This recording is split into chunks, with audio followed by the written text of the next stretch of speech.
I got some guy on Fiverr to make me music, and it didn't actually come through yet. So that is so normally I would have a an intro. What's up, everybody? Thanks for watching. Thanks for being here. I This is the very first episode of my new podcast.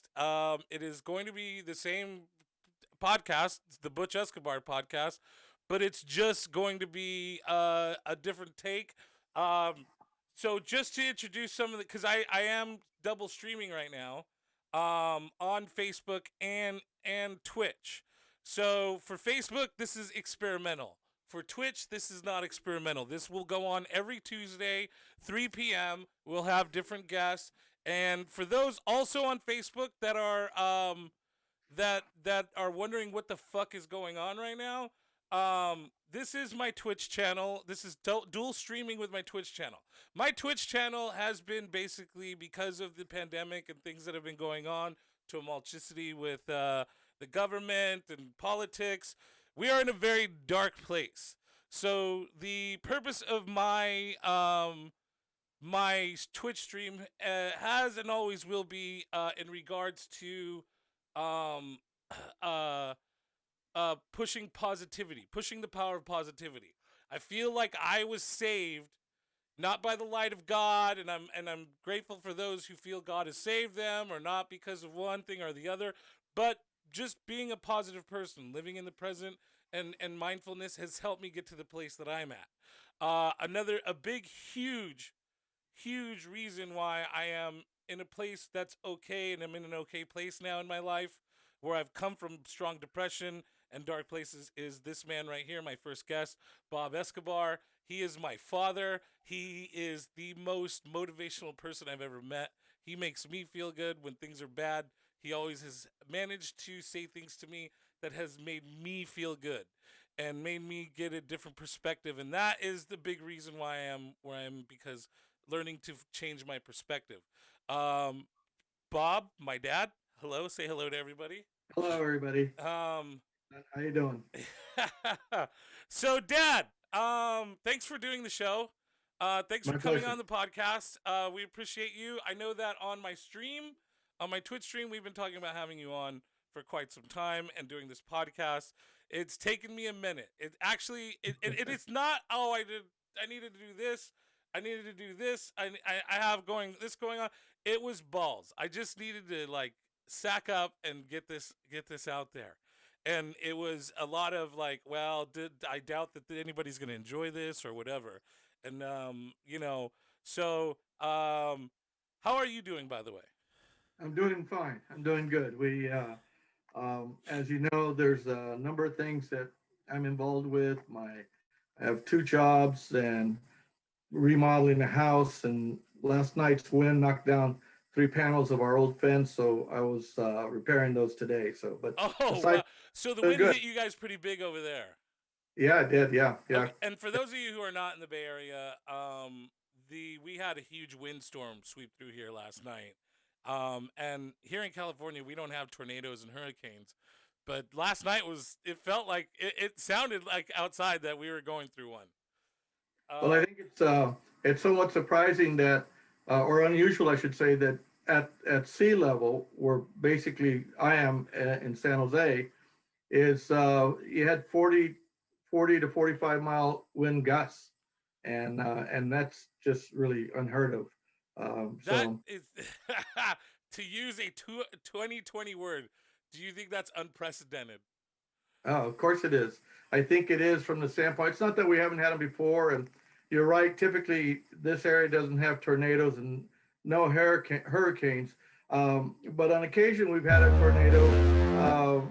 Once in a decade, maybe, and not very threatening, but nonetheless. But I think what's happening, and I think we see it all over the world. Climate impact, climate change is a real thing, and the wildfires. We just got through with a season of wildfires that ended in October, November, maybe December, and now here we are in January, and because of the dry wind, You know, it was 40-mile-an-hour winds here, but it was also 75 degrees. That it That's a looks yeah, back that's a into the fire weird season thing. again. And it's the middle of January, which should be the middle of winter. Right, right. As we like to say here, earthquake weather. I always feel Yeah. like in California, whenever we can't explain the weather, we go, "That's earthquake weather," which isn't a thing. Dad, uh, you maintained a positive attitude my whole life. We've been through hell and back as a family. You know, there were times that we didn't have a home. There were times that grief was hit us impactfully when we lost multiple family members. You've been through a lot as well on your own. You were in Vietnam, and you experienced the 60s, and you experienced revolutionary change in this country already once. How are you maintaining how are you maintaining in this climate right now, especially being your age where you're most susceptible to COVID-19, but also, I mean, you're watching um this country that you've lived in for so long have all these problems. Well, I think you know there's a lot to unpack in your question, but I think fundamentally it starts at home, and if you're lucky enough to have a family, and of course you know my mom and dad, your grandparents, and my two brothers, we were very close, and that closeness has uh, been the cornerstone of how we move forward or how we overcome challenges and in some cases near catastrophes. You're right. A lot of things have happened in my life. I've lost more homes than I own, and we've had folks close to us pass Yeah. suddenly, and those are things that one has to overcome. But I guess I'm not very religious. I am I believe somewhat spiritual, but even to that extent, I'm not a I don't look to other places necessarily to save me or to help me through it. Uh-huh. My friends, my family, and principally my family. Um, the I have to be candid in the sense that the closest people to me are you, your sister, Danette. Right, you know, she and I have gotten together in the last 6, 7 years, and she's You're a beautiful partner in life. right. And my two brothers are the closest people to me. In fact, they're so close to me. I I have friends, and in fact, I have good friends, Mhm. but I don't spend a lot of time with my friends. I spend time as much as I can with my family, and with that comes a reaffirmation of moving ahead. Now, my hardships are nothing compared to my parents and their ability to move forward after being knocked down and continuing on a path that they planned. Um, and the most important thing to them was the three of us, my two brothers and I.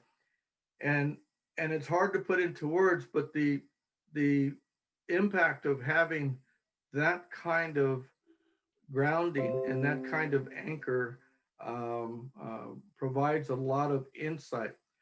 Not right away, mind you, because I've done a lot of things in my life that I'd probably like if I had a chance to do over again. But by the same token, I haven't let anything in debilitate me. How do you deal with regret? Like how I mean, growing up, I always felt like like I mean, because you wear a certain armor when you have children. I do the same thing.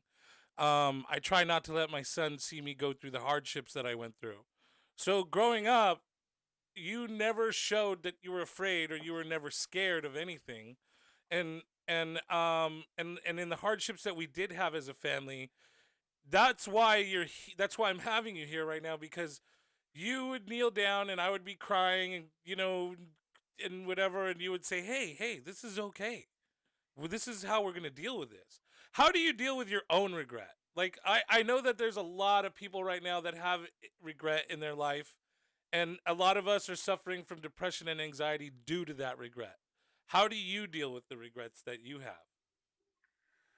I just watched a two-part series on Tiger Regret Woods in their life, about his life. and It's a on lot of us are HBO, and suffering it from was depression. really, really interesting. But one of the things that he had an ability to do, and I think I share that ability, and that's not to compare me with Tiger Woods because there's no comparison, but he had the ability to carbon, what do put things in certain segments of your brain, Compartmentalize. yeah, compartmentalize. So things that he were confronting him at a moment when it came time to play his game, he was able to put that aside and focus just on that. Okay. And I think that's part of how I deal with regret. Regrets are things that took place in your past, and you won't get necessarily the chance to redo those.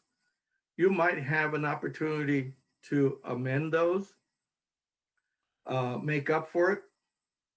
Uh, but regrets are the past. In a lot of ways, they should remain in the past.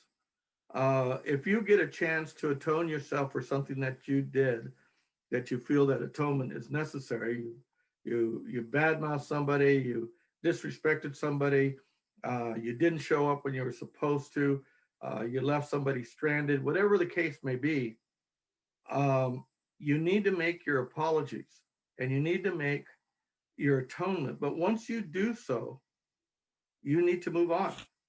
You can't have that regret linger on. Forgiving yourself. Yeah, I equate with regret with guilt, and I think guilt, quite frankly, is a religious nomenclature.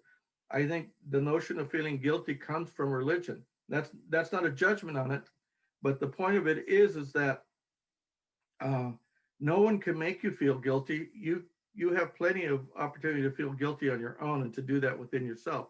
But by the same token, what does guilt do? How does it benefit you? What positive outcome can it portray for you? Churches want you to feel guilty because they want you to go to church and they want you to embrace whatever that God is that they're advocating on Mm-hmm, behalf. mm-hmm. But beyond that, guilt doesn't do much of anything in order to make you necessarily a better person. And better person is how you want to define it. Um, but I, for one, try very hard and am pretty successful at not letting guilt fill my heart or my brain as I move forward. If I've done something wrong, I will atone for it. Once I atone for it, and whether my atonement's accepted by the other party who I may have hurt in this process, whether it's accepted by them, that's a choice that they get to make. I can't force it onto them. Right. But once I've done my very, very best, my sincerest, my genuine attempt to say I'm sorry for what had taken place, and whether they accept it or not, now they could say, well, yeah, but what about this? Well, you atone for all the things that you think you did wrong. But once you have made that atonement in a very genuine and sincere way, then you have to move on and leave it behind you. Right. I think I've been relatively successful at that. Yeah, yeah, that's the thing that has amazed me. Um, because and this also, I have a lot of military people who follow me on Facebook and on YouTube, not so much on Twitch, but this is double streaming.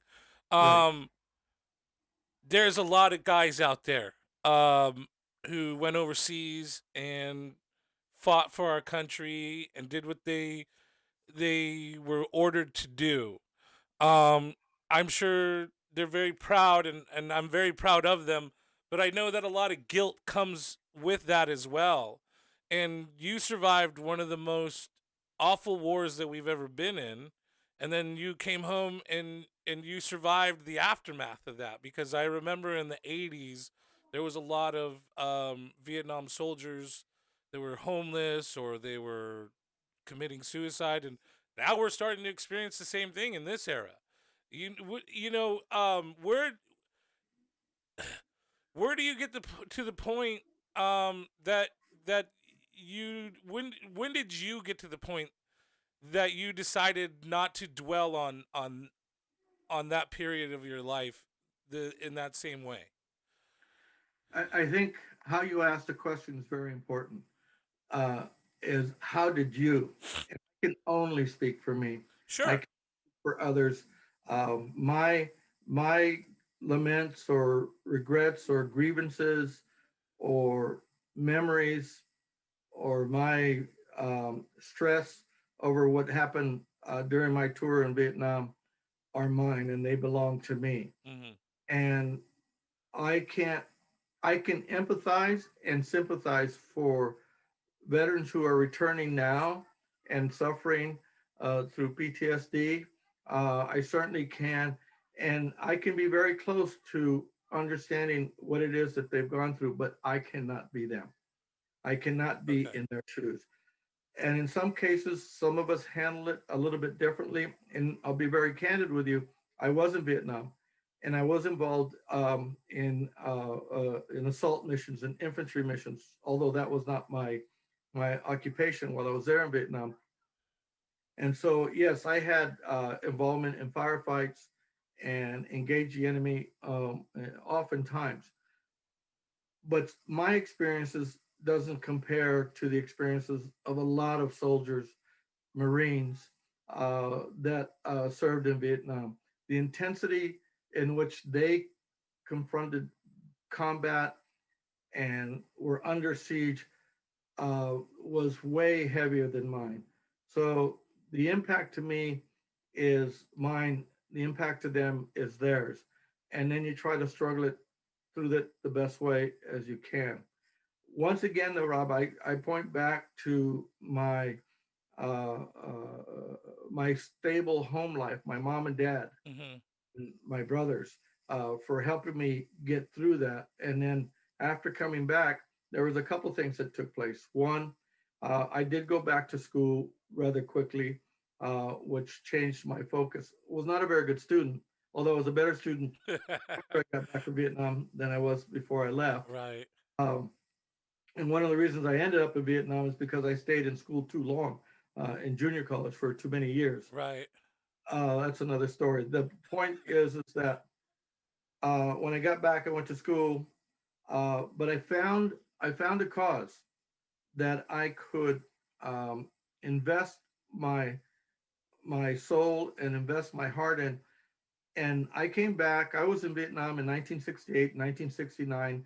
I did another year of service and got out in 1970. When I got out in 1970,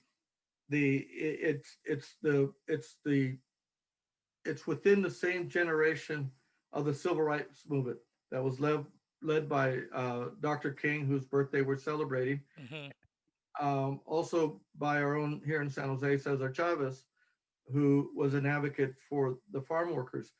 More about this, it was that there was racism being practiced in our society at that time, and we're still seeing the manifestations of that today. Today, Um, yes. and so uh, the cause that I found myself involved in was the civil rights movement, and I became very active in my community Did on you did Latinos. were you as active before you went off to Vietnam, were you as concerned about um social issues before, or was it being out there and then coming home and seeing things that pushed you in that direction?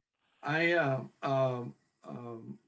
as I went through high school and I went through my first 2 years of college, I was a jock. I played football, baseball, I wrestled, and I did that fairly well.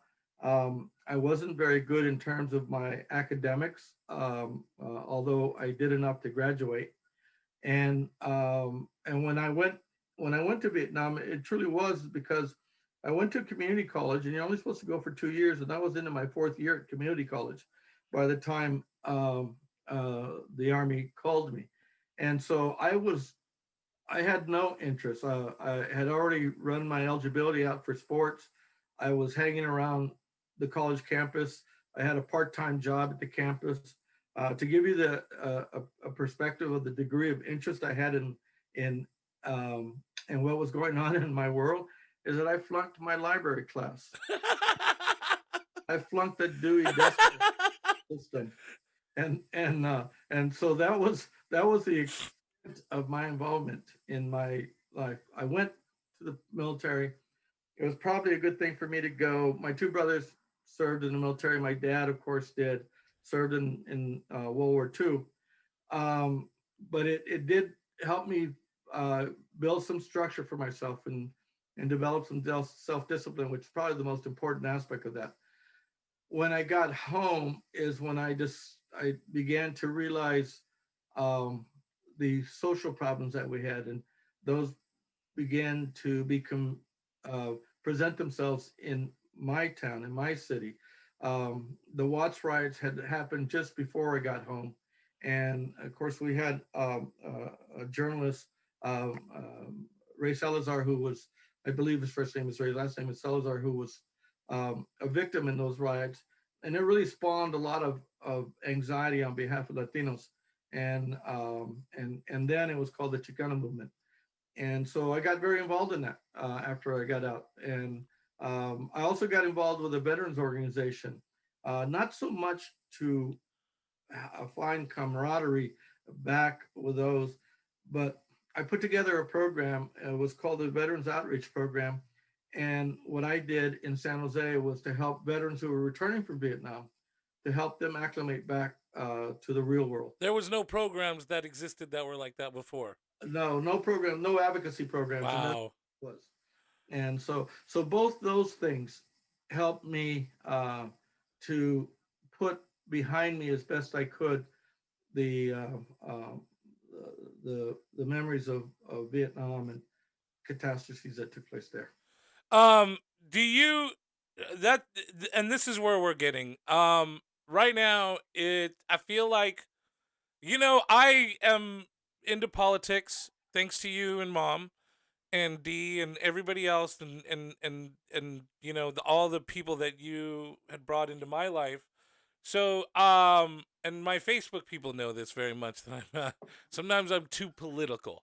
But I always have felt like I'm unaffected by the politics in like in a first hand way, like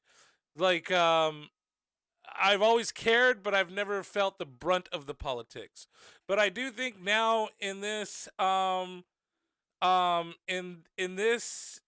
day and age, the politics is affecting everyone, and it's scary. People are scared right now. Do you find that this time is more tumultuous than that time in the 60s when there was another I feel like it was a cultural revolution at that time, and I feel like maybe we're going through the same thing. Do you feel it was more tumultuous then than it is now, or is it equal, or is it less? I think the circumstances that we find today um, are different than what we experienced in the 60s. Hmm. Uh, in the 60s, the well, let me go back to your statement. Politics affects us whether we want it to or not. Right. We can ignore it if we choose to, but that doesn't mean that it's not having its impact. I'll give you a really short version. As you know, I was a member of the Planning Commission for the city of Morgan Hill. A planning commission is probably the second most powerful jurisdiction or body within the city government, Right. the city council. What we did is we made land use decisions, meaning we decided where residentials were built, we decided where industry was built, where commercial was built, office, mixed use, and all that stuff. Well, way in the past, in years past, planning commissions segregated communities by color and by skin. And those folks had no way of knowing what was taking place and who was doing it. Hmm.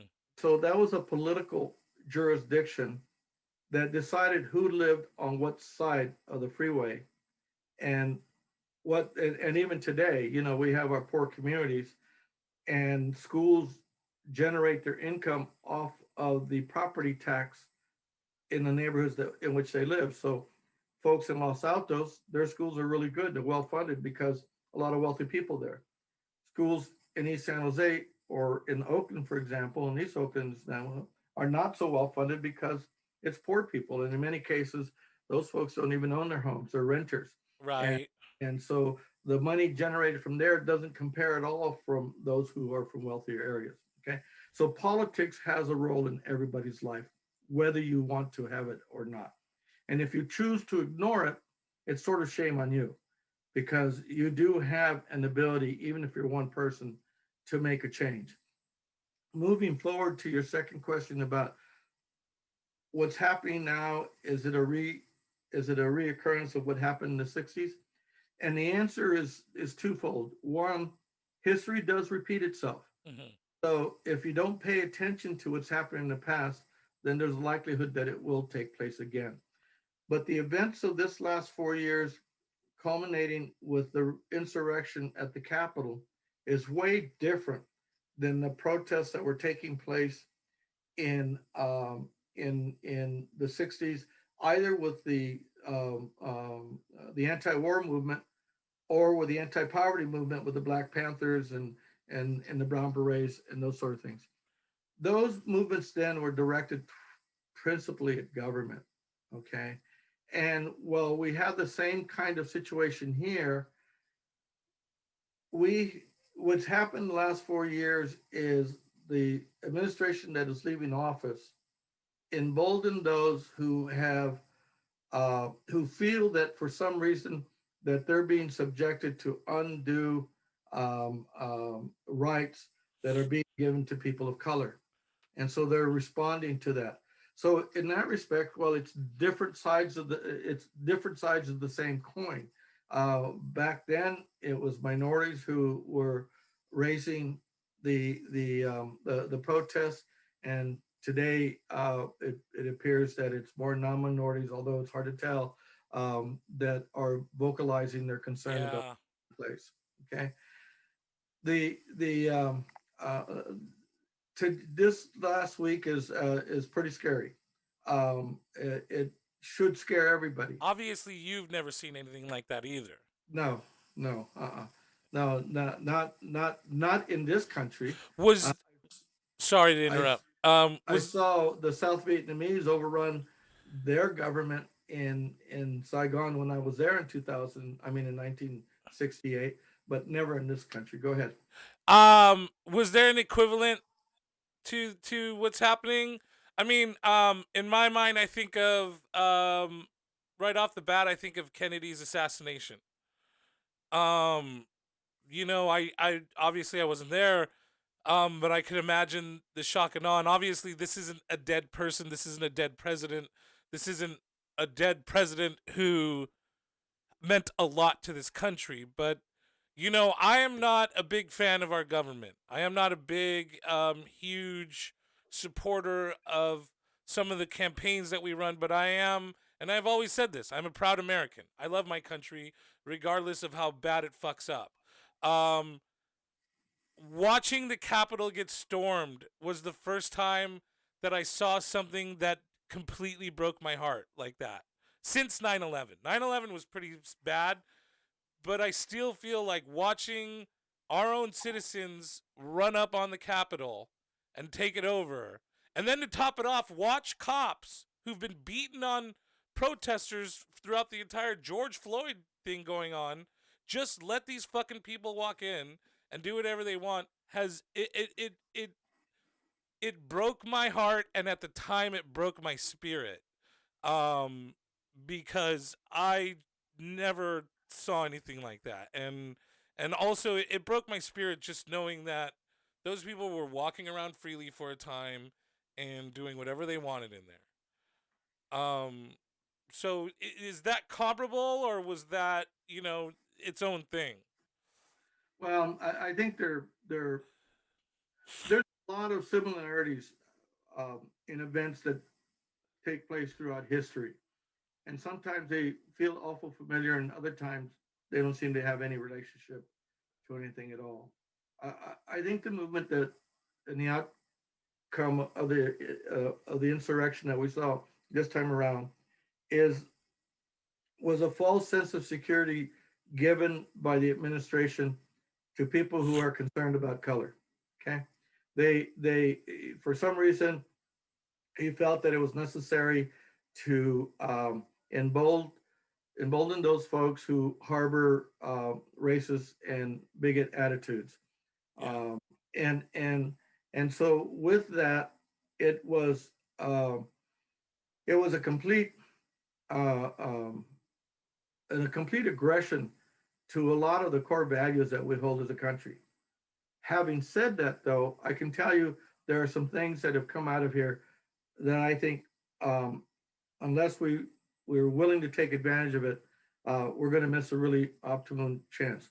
There has not been a president since Abraham Lincoln who has dealt with race and race issues like Trump. Now, unlike Lincoln, Trump did it in a mean spirited way. He did it with the notion of creating a hierarchy of white supremacy. But what he did bring to the surface inadvertently, and I know he didn't do this intentionally, is that he brought the issue and it's now on everybody's mind. Everybody's talking about it. Change Yes. to be made. Um, he has put it on the table, hoping that he could smash any civil rights uh, cry that was emanating in the last 2 decades. Okay, and but what he inadvertently did is he put it on the table for discussion, and it is now being discussed. Now, the opportunity that we have is to make genuine changes. Those changes have to be made at 3 levels, maybe even at 4 levels. The first level is within your own neighborhood. If folks have neighborhood groups, whether they're PTAs or whether the neighborhood watch programs or whatever they might be, that discussion needs to take place at that level as well too. Right. Because at the end of the day, it's how I treat you and how you treat me. The next level is your local government, city or county government, and having that dialogue in open forum, discussing about changes to how we administer our law enforcement programs, how do we administer our social justice programs, how do we achieve environmental justice for everybody, and what will it take to get there. Right. The next level is at state government, and the fourth level is at the national level. Right. But there are so many other permutations in between all of those that this discussion has to be taking place at every opportunity that Every it, level. and it's not just to put the issues on the table and and and give our grievances about what it is that we believe it's wrong, but it's also putting those on the table, and in addition to those, putting something on the table that helps to remedy the situation. Right. Do you and I need to be best buddies? No, but we need to get along in this neighborhood that we share, because it's because if you and I can't get along, then there's jeopardy to everybody else. Because if your hatred for me because of the color of my skin is so significant that you would do something to harm me or Do, mine, then I'm almost compelled to retaliate. do you think that Everybody they close to the are crossfire has a problem. do you So, think that they are replacing See, because if you go to the average Trump supporter, the average white Trump supporter, they'll say they're not racist. This isn't about race to them. mhm. And I tend to disagree. I think this is a reaction to Obama being our president for so long, and all the changes that he made. Um and and the thing is that I think that they're replacing racism with anger over a bunch of trivial things, and I believe that the base of this is racism. Robert, racism and color have been a part of this country since its inception. Yes. And uh, there's a friend of mine. I think you might well, a mutual friend of ours. Won't name him. Uh, we used to hang out at the Bold Night on occasion. He happened to be Republican, and of course I'm a Democrat. And so he had a lot of lament over Obama being elected, and I had a lot of lament over Bush's administration. But one Yes. thing I used to tease him about is he would mention that if we had a protest in the street, that our forefathers, the creators of the country, that was not something that's what they were not about. They were about democracy and pursuit of happiness and all that stuff. And so I said, okay, let's take your forefathers. I said they had great ideas. I think the Constitution is an incredible document. I think the notion of three separate, equal, separate aspects of government is amazing. It's, to have that kind of foresight back in the 1600s and the early 1700s is amazing. I said, but if you didn't have Abraham Lincoln as a president, what at which point do you think that our forefathers would have said, you know what, slavery is not a good idea anymore? Yeah. What, 1985, maybe 2000, maybe 2015? The point being is that it has been a part of the history of this country for years and years and years. For its entire existence, race has been an issue. Okay. Okay, and so with race, with slavery, is the genesis of all that for our society. Then you add to it that one of the largest practicing periods of time, and it happens today, is religion. Religion, when the conquistadors came from Spain and came up through the South America and into North America and discovered the Americas, they brought their religion with them, and the religion was give yourself to God. And so, if you don't give yourself to God, you're going to die and go to hell. Hmm. And so you have to give up all your earthly possessions. You have to give up your other practices, who you were honoring or who you were praying to at the time that they came.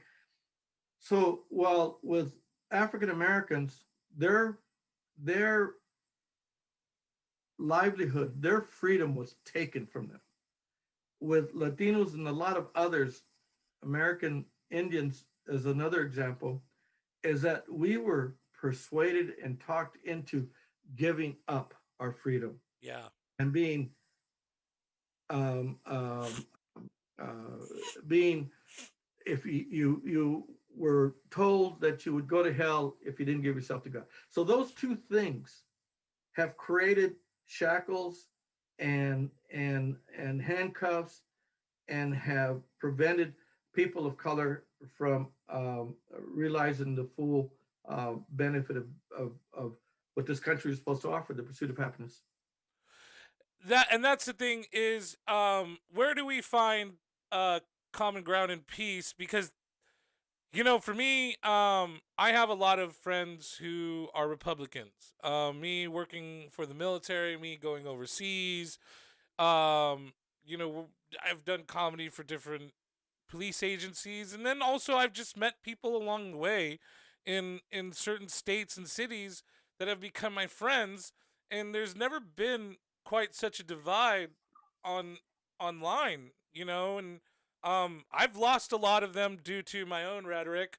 But a lot of them hang in there with me, and I try to find a common ground. I'm looking for a space where one at some point in the future, because I feel like right now, we are completely divided. I don't think we're at all united in any way, shape, or form, other than the same country that we live in. So how do we find common ground with these people that we disagree with so adamantly, who disagree with us so adamantly? And in a space where like, my problem is, and I think I'm just filibustering here, but my problem is like, I feel like, I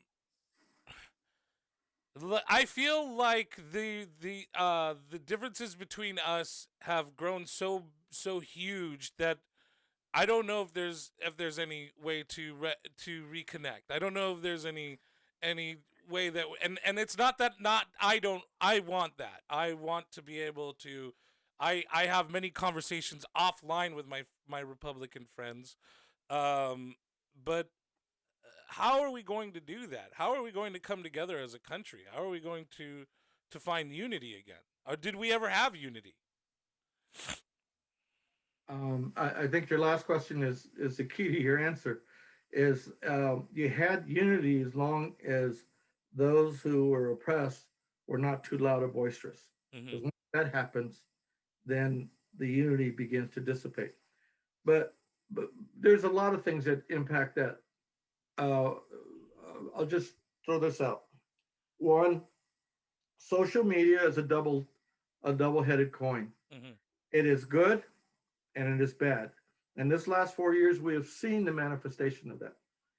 People say things through social media that they would never tell you to your face, Yes. right? And somehow they get emboldened by the notion that since you can't reach and touch me, I can tell you whatever the hell. Yeah, All right? totally, Okay. totally. But it also is a really incredible means of communications. And look at it now during the pandemic. For many of us, it's the only way that we get to see our family is through a Zoom session. Yes. It's enabled us to stay connected to our family. The other thing is it took one person with a big platform to bring out all of this anxiety, all of this animosity, all of this issues. One person, but it also took a sequence of a lot of events to do that. All the shootings of African Americans, um, and that raised also a lot of consciousness. The other thing I might say is when you say, is there a chance that we can become cohesive again? Well, it took one man to kind of unravel this a little bit. The other is he leaves office, he's only got a 29% favorable poll. Right, right. I'm sure he lost a lot of his constituents.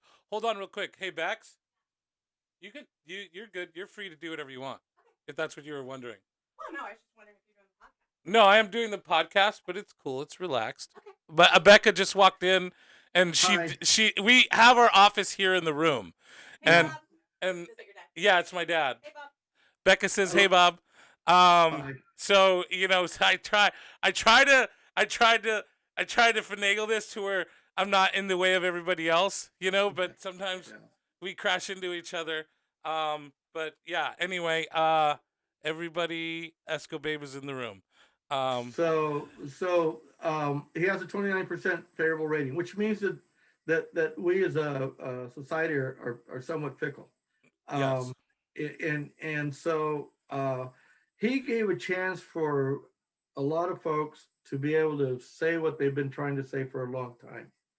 And maybe that's the key to it. Maybe people shouldn't be so reluctant to say what they need to say.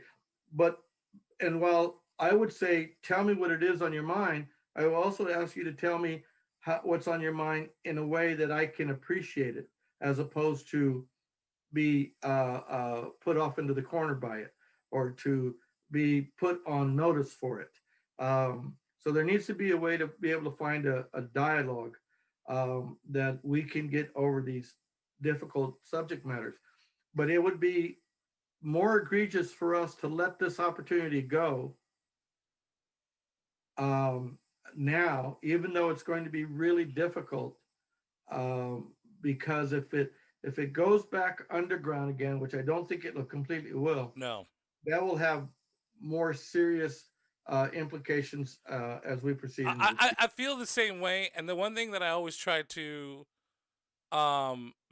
remind people of is that you know I hate Donald Trump. I'm not a fan of Donald Trump. I don't think he's good for the country. I don't think he's good for this planet. But the one thing he was good for was waking us up to what is actually fucking happening in this country, to what is actually going on, to what actually how much reach the government actually has, how much it can get away with. One of the things that I saw, one of the things that I noticed was that we are willing to put up with a lot in this country. We're willing to just go, oh, well, that happened. I hate that, but it happened and there's nothing we could do now. Let's just go on with our business. Well, And you have to realize that 7 million people voted. right, Had he not been running against Biden, that's the most votes anybody has received in an election except for Biden. right, And so there's a lot of people who supported him, and a lot of people who supported him who didn't like him, but they thought because he was being able to shake up the society. But here's we can't forget this either. He didn't do this all on his own.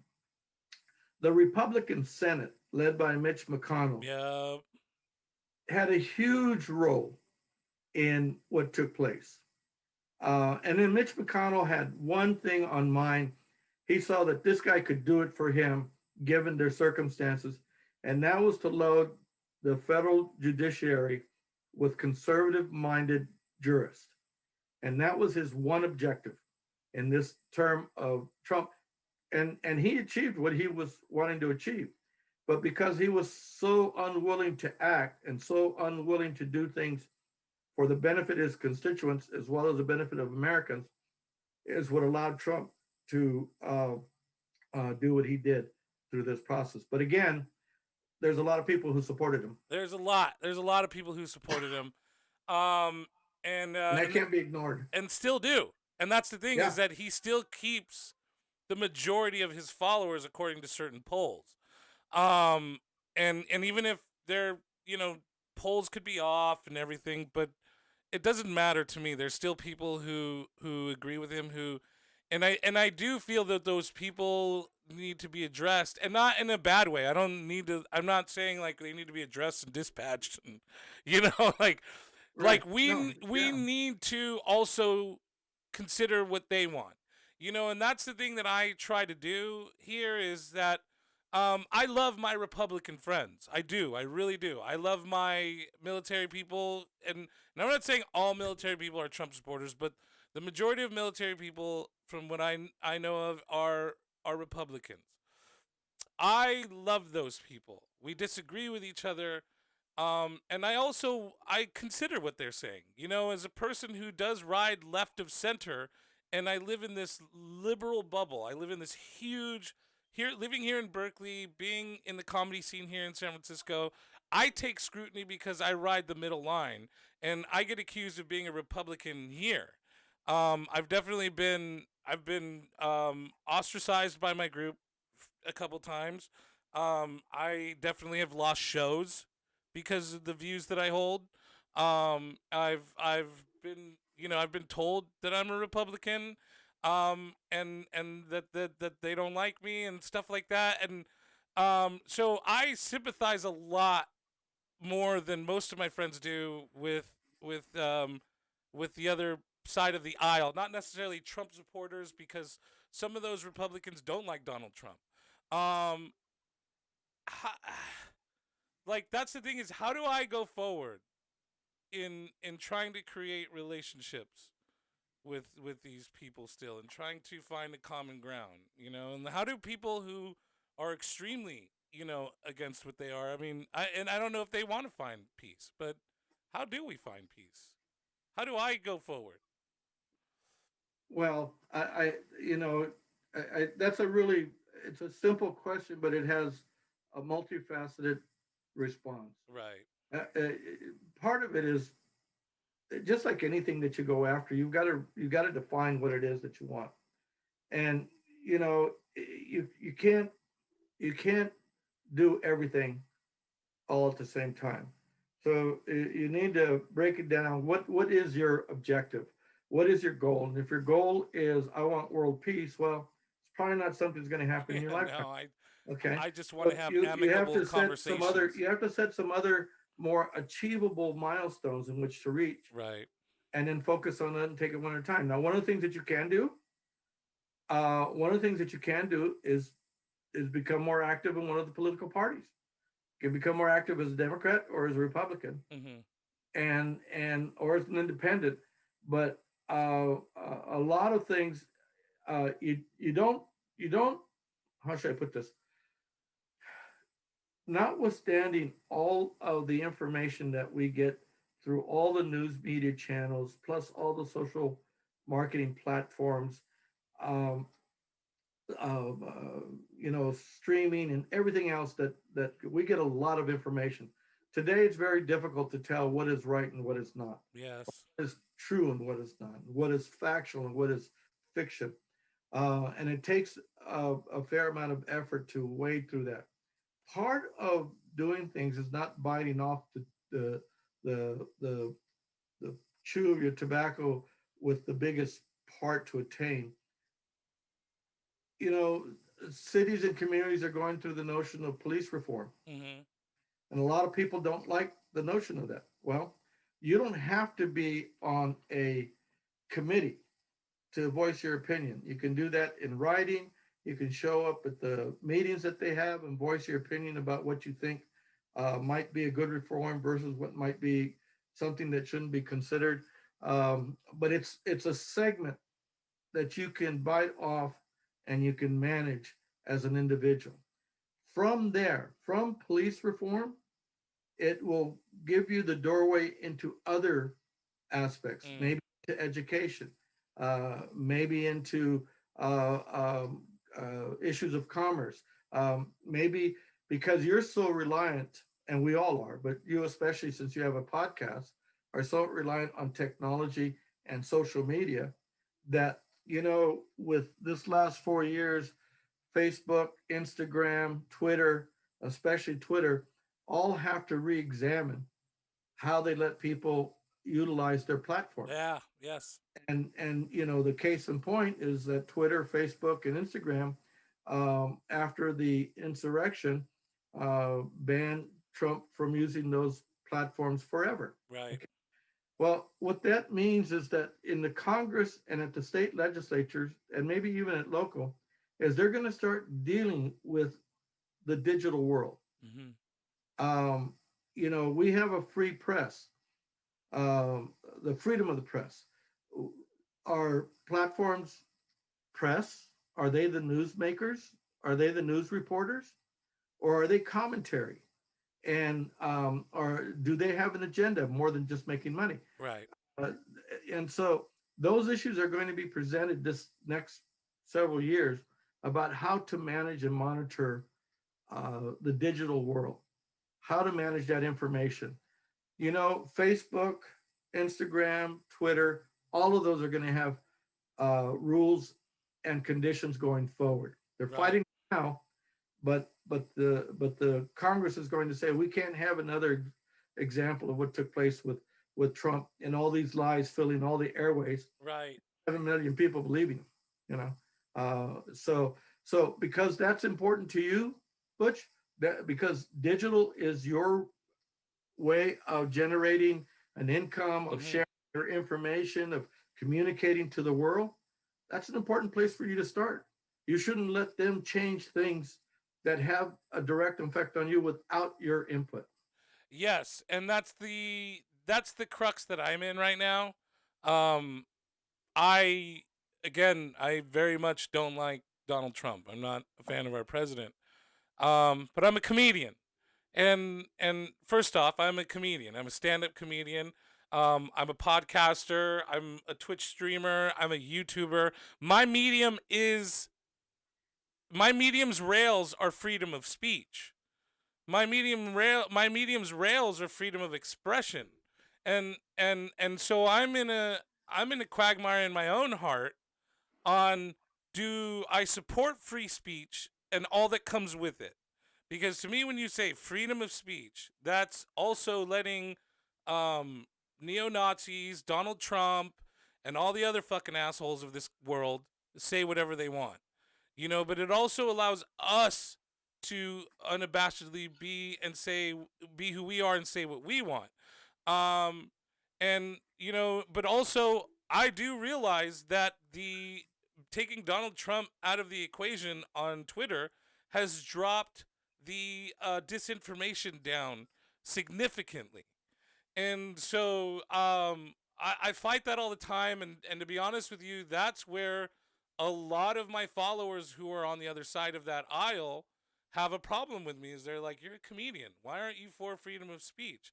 And to be Well, honest with you, have, I don't know if I am. I don't even know if I am anymore. well, have, keep this thought in mind.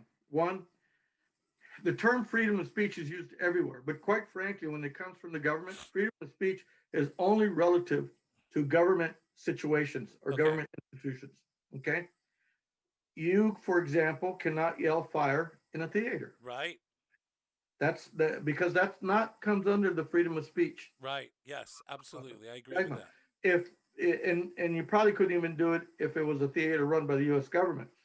But your freedom of speech exercise has relevance in government situations. Okay, Right. it doesn't in the private sector. You go to work for an employer, or you go do your comedy at a theater. The theater management can tell you, hey, you know what, Butch, we don't allow that kind of comedy here. And your claim for freedom of speech doesn't mean anything Right. in that regard, Right. because that's his or hers theater, and they get to. And I absolutely agree with that. Your option is either to comply with what they want or to leave. Right. Right. So in the context of freedom of speech, um, uh, freedom of speech is only an issue in government settings. Beyond that, it's the owner occupant. When somebody walks into your house, they can't just talk anything they want to, because you can throw them out. You can remove them. Right. Yeah. All the freedom of speech they want to. Okay. So your issue is then focused on where do I get to use my freedom of speech in a manner that allows me to say the things that I want, but also complies with the rules of the House. Well, and that's the thing is we are restricted here. You know, like I'm on Twitch right now and now on Facebook. If you were to blurt out the N-word right now, I would get canceled. And Right. I would accept that cancel, not canceled socially. But I would get banned from Twitter and Twitch and Facebook, and I would accept that because those are the rules. You know, there's a thing called rules and conditions, and you sign up for those. So I do Right. agree with that. I totally agree with that. I don't feel like Twitter is muting Donald Trump. I feel like Twitter is doing what it's allowed to do within the means of being in the free market. But the point is that Twitter right now is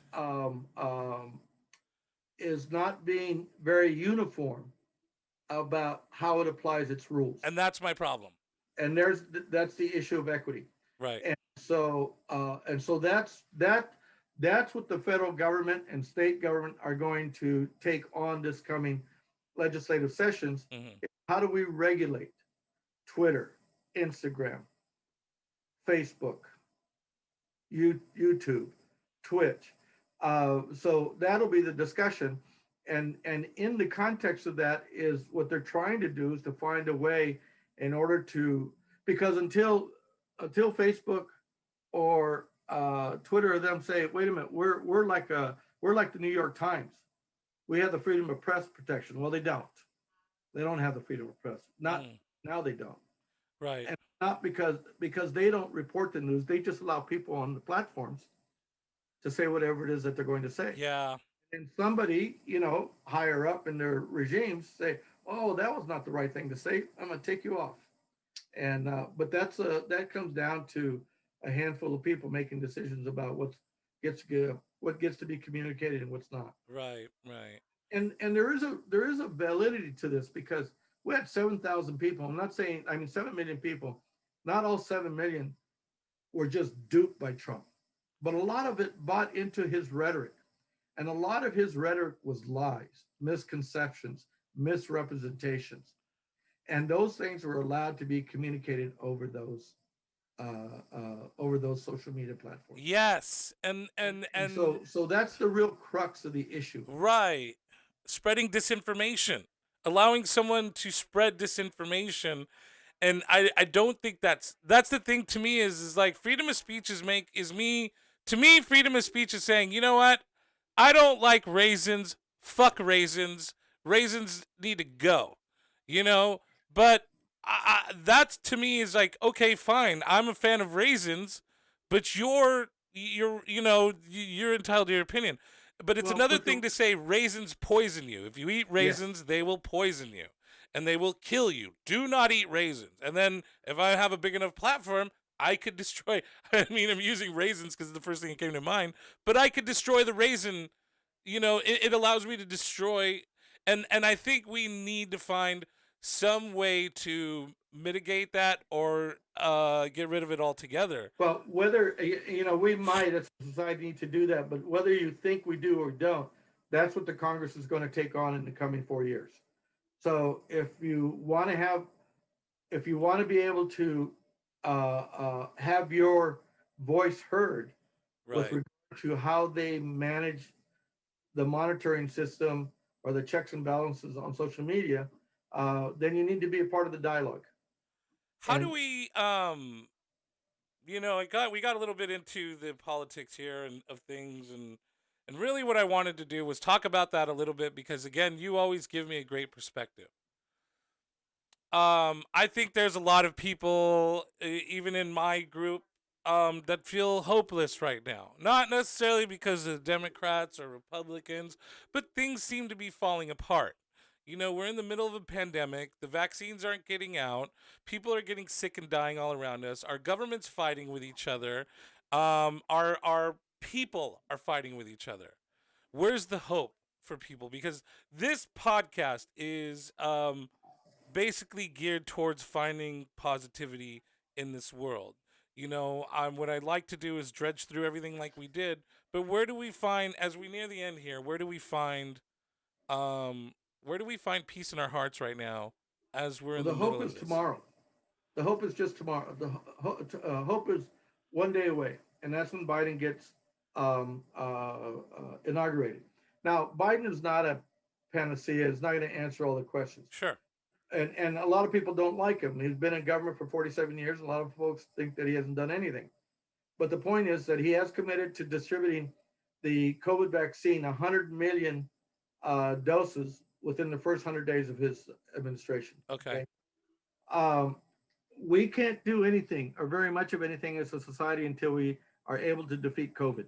Right. Right now, because of the past administration, because of the Trump administration, there was no plan on how to do that. There is a plan now. And that plan, and quite frankly, that's the only plan we have is what Biden's doing. So we either have to get in behind it Yep. and go with it because nothing of any significance can really happen until we get rid of COVID.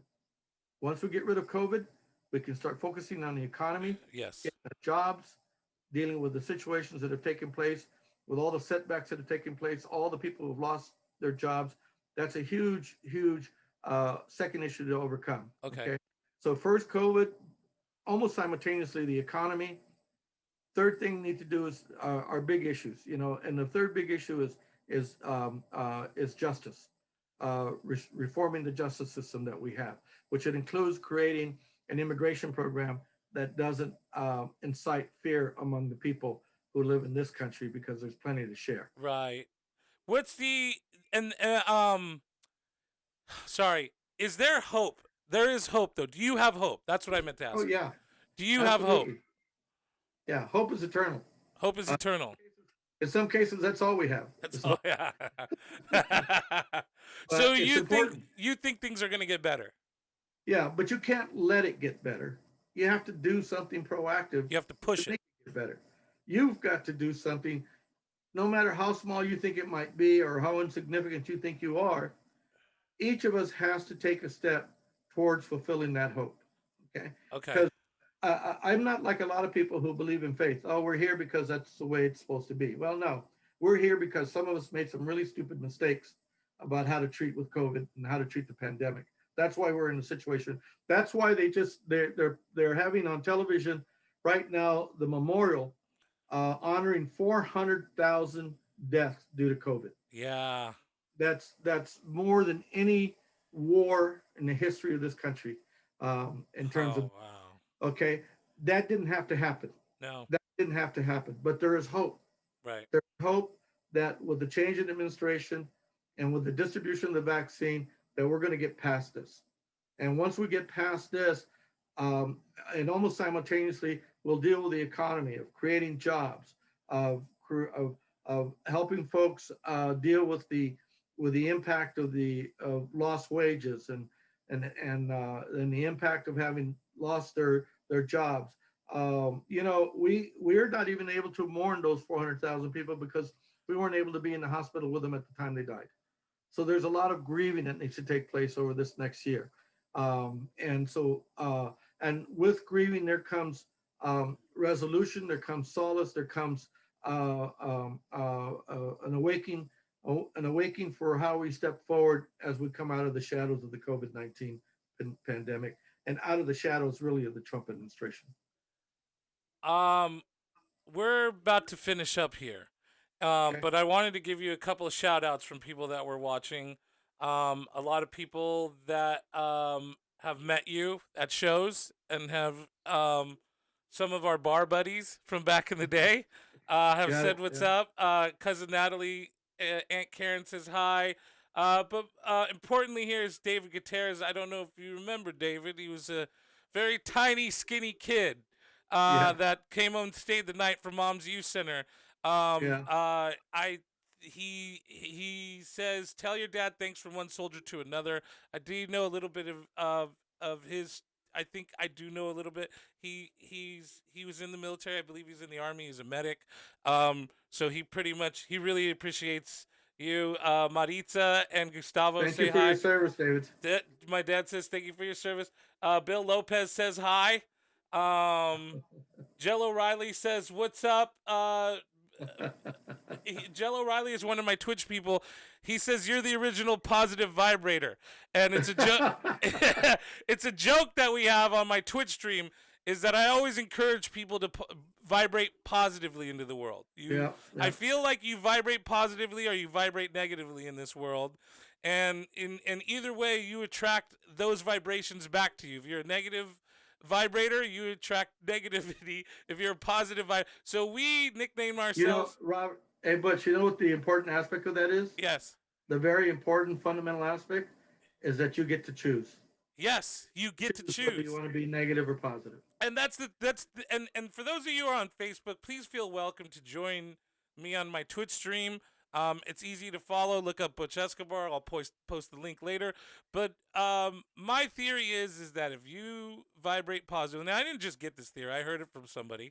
If you vibrate positively in this world, other people who are vibrating positively will see that, and then they attract themselves towards you. Dad, my whole life I've always watched you come into a room and people just light up. People love you. Wherever I go, people always ask about you, and I feel like you are the original positive vibrator. And that's why I had you on here, and it felt good to hear the things that you said, to hear the hope that you have. I hope for a lot of minority people watching this that they understand, that they hear these words, and they know that we are still a part of this country, and also for the white people out there, you're a part of this country. We're all a part of this country, and we need to come together. What is your, before we sign off here, 18 to 25-year-olds are walking into this world as adults for the first time, and I'm sure going, whoa, I didn't sign up for this. I didn't at all sign up for this. What is happening right now? My own son, who I think about every day, who's not 18, but is soon going to be a teenager. What do you say to these people? Like Izzy, my niece, your granddaughter, CJ, my nephew, your grandson. What do we say to these people in going forward in the future? Not necessarily to make them feel better, but to make them realize that there's still hope here. What would be your advice to a young person just stepping into this world? That's what I'm asking. Pay attention. Don't be shy. Find your passion and follow it with everything that you have. Awesome. Don't worry about the money because it'll come if you're good. That's it. Awesome. Also, cousin Benita says hello. Sorry, didn't mean to leave you out there, cuzzo. My dad is awesome and is so interesting. He is, and that's why I have him on here.